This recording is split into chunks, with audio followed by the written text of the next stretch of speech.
Morning, everyone. Good morning. Everyone set? Good? All right. I will be heading to Washington, D.C. tomorrow to meet with President Trump in the White House.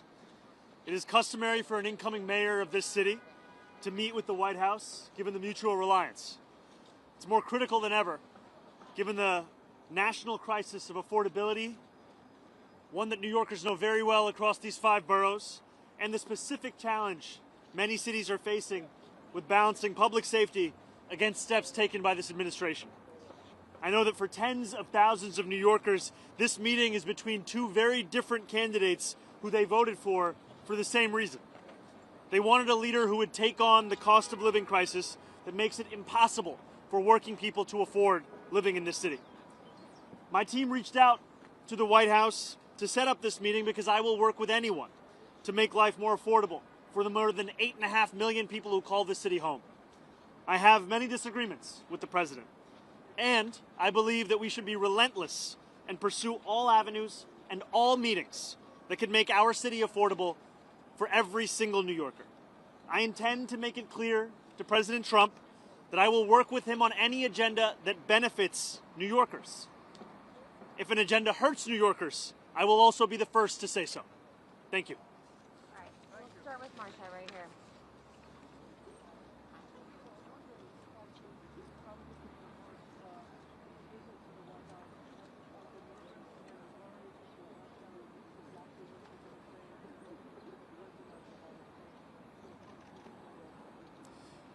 This is an opportunity to make the case for New Yorkers.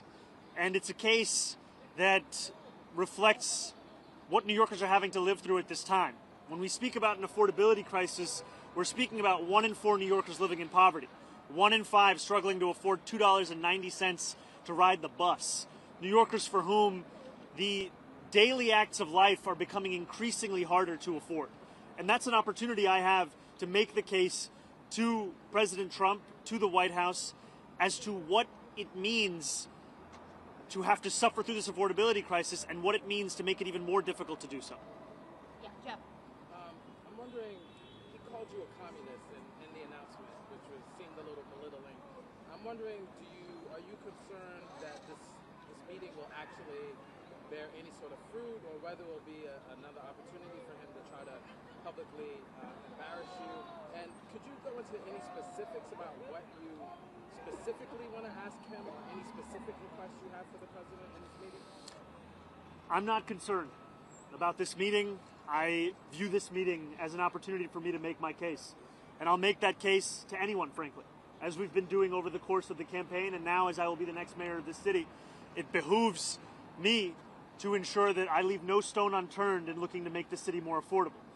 And this is a meeting where I look forward to speaking about the affordability agenda, public safety, and economic security for each and every person that calls the city home.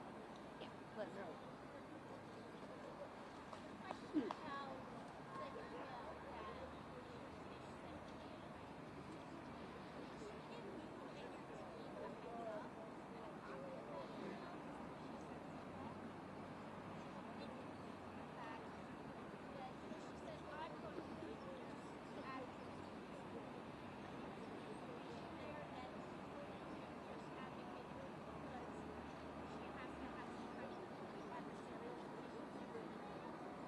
I see the implication being that every commissioner should be a fierce advocate for those that work for their department or their agency.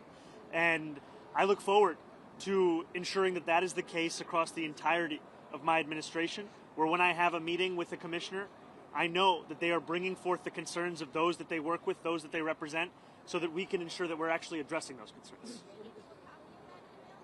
No, this was not a copy of an email that we needed because, frankly, we've been having discussions about the agenda that we share, and I'm not looking to micromanage every single person that works for me. I'm looking to trust them to do their job and know that ultimately I'll be responsible for the work that they and everyone in my city hall does. Holly. Thank you. You were there at the meeting last night, but it's been reported that you're supportive of Bradley and we're challenging Dan Goldman. Can you confirm that reporting, first of all? And if that's true, why is Dan Goldman a member of Congress in the primary, but Joaquin Rodriguez not? I can confirm to you the things that I've actually said and the things that I've actually done. And last night, I spoke to DSA members, sharing the same message that I've shared in public as well, which is that I do not believe this is the right time to wage this primary.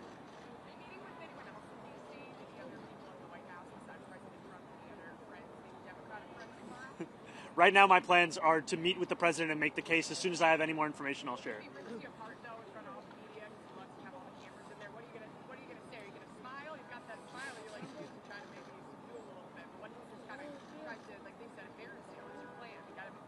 Well, I'll be ready for whatever happens. Yeah, right here. Thank you.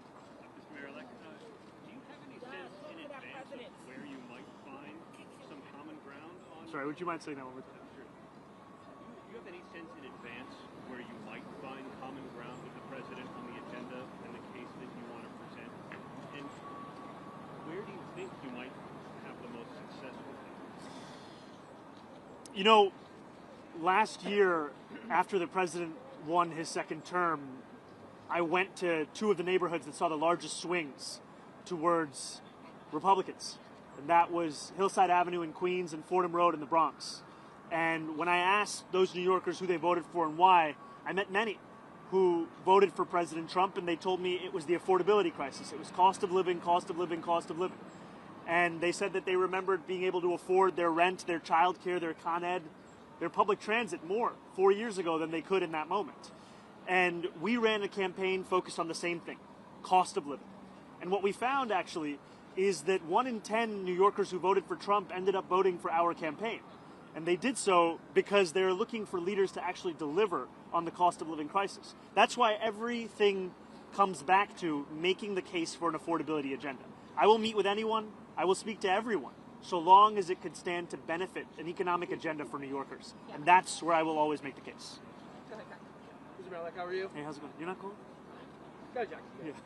So you appointed Jessica Tisch as your next police commissioner yesterday. You've been talking about all the things where you agree on, right? You seem to have insinuated a new kind of SRG to respond to protests. What about things you don't agree on? What about the 2019 criminal justice reform? Where did you land on that? And as well as the gang database is something you called for during your campaign that you would eliminate. You know, I think that these are disagreements that are actually signs of a healthy relationship. And I mean that in that too often mayors and leaders are looking to surround themselves with people who are characterized by the quickness with which they can say yes, as opposed to the quickness with which they can tell you their honest opinion. And I'm very clear in my support for the criminal legal reforms. For example, one disagreement that I have with what the commissioner has stated is I believe the issue with raise the age is not the language within the legislation. I believe the issue is the fact that there were significant amounts of money that were set to be delivered to help with the implementation of that criminal legal reform that were never released and continue to languish within Albany. That is one point of disagreement and one place where I continue to hope to advocate for the release of that fund. And what about the gang database? Are you allowing her to keep that on? Is that something where you still disagree? Where do you land on that now? I continue to have concerns about the vast dragnet and ways in which many New Yorkers are being put into that database. All right, we'll go right quick. Thank you. Just wanted to circle back on Holly's question. Are you saying that you're discouraging any DSA candidates, any progressive Democrats challenging Democratic incumbents in the House next year, number one? And then on something having to do with the PD2, yesterday it sounded... Can I do the first one and then Yeah, you go? sure. Yeah.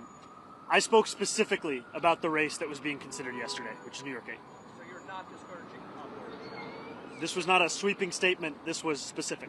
Got it. On PD, yesterday, after you announced Jessica Tisch as your police commissioner, it sounded like you're second-guessing letting the CCRP have full control of their officer of this. What changed there? Why do you all of a sudden not want to wrestle control away from the commissioner? What I've said is that my focus is on delivering immediate steps towards accountability. The CCRB is tasked with that accountability. And right now, we are seeing that petty politics and budget battles have rendered it all the more difficult for them to deliver that. In 2024, lack of funding led to the CCRB dropping at least 700 cases. And I've heard estimates from others that the number is actually, in fact, higher than that.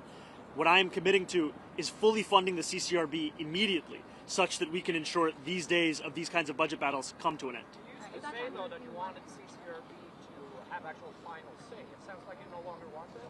No, what I believe is that the CCRB's recommendation should be taken seriously, and that we should ensure they're able to make those recommendations time and again, not having to worry about whether they have the funding to assess those cases. Yeah.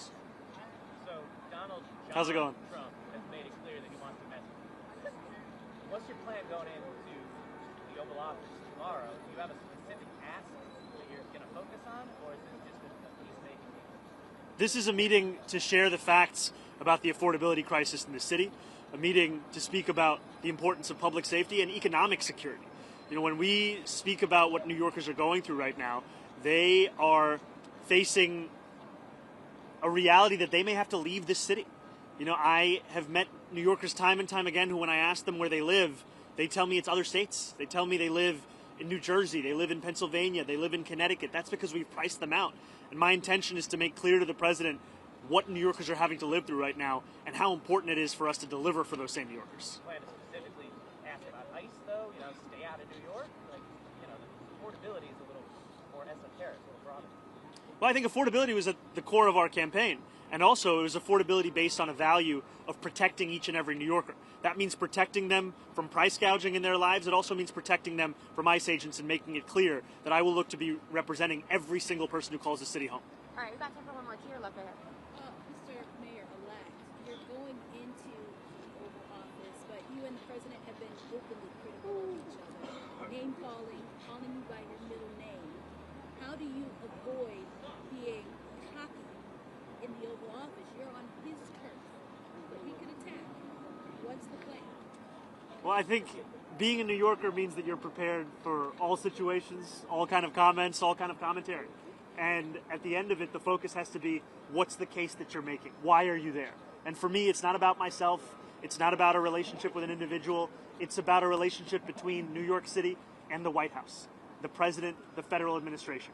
And I will look to make clear that my interest goes beyond any one of an individual. It's for the people that I look to represent. That's the case I'll make. Do you take that in an Oval Office meeting, though? Because we saw what happened with President Zelensky.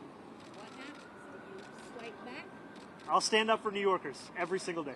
Thank you, Thank you, guys. man. All right, we gotta go this way. Will you meet with Sue We gotta go this way. and Jeffries at all while you're in Washington? This is the only meeting I have to share details on. As soon as I have any more details on it. It's going to be happening tomorrow.